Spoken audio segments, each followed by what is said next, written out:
মোশাররফ করিম বাংলাদেশের একজন জনপ্রিয় অভিনেতা। দেশের সব শ্রেণীর মানুষের কাছে সমানভাবে আদৃত এ বৈচিত্র্যময় অভিনেতা। চরিত্রের প্রয়োজনে তিনি যে কোনো রূপ ধারণ করতে পারদর্শী।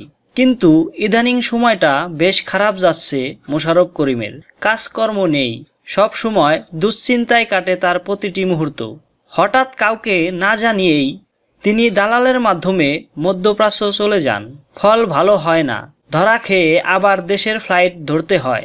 কিন্তু খালি হাতে ফেরেননি তিনি।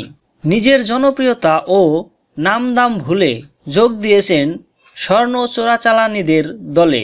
তারপর একটি স্বর্ণের চালান নিয়ে দেশে ফেরেন। এ সময় কাস্টমস গোয়েন্দার নজরদারিতে পড়ে স্বর্ণসহ শাহজালাল বিমানবন্দরে আটক হন তিনি। ঘটনাটি আসলে ঘটেছে আন্তর্জাতিক কাস্টমস দিবস উপলক্ষে স্বর্ণ চোর কারবারির চরিত্রে মোশাররফ করিম অভিনীত নাটক স্বর্ণমানব এ। তবে শরীরে বিশেষভাবে বহন করায় তা উদ্ধারে চলে শ্বাসরুদ্ধকর নাটকীয়তা।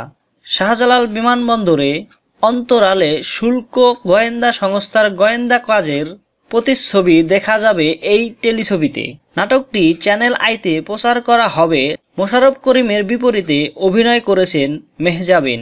আরও অভিনয় করেছেন অপর্ণা ঘোষ, আখম হাসান, রৌনক হাসান, আহসান হাবিব, সুজাত শিমুল, খালিদ মাহমুদ প্রমুখ। নাটকটির রচনা ও সার্বিক নির্দেশনা দিয়েছেন ডক্টর মইনুল খান। চিত্রনাট্য মাসুম শাহরিয়ার। পরিচালনা করেছেন আবুল হায়াত মাহমুদ। বিনোদন জগতের প্রতিদিনের আপডেট জানতে চ্যানেলটি সাবস্ক্রাইব করুন।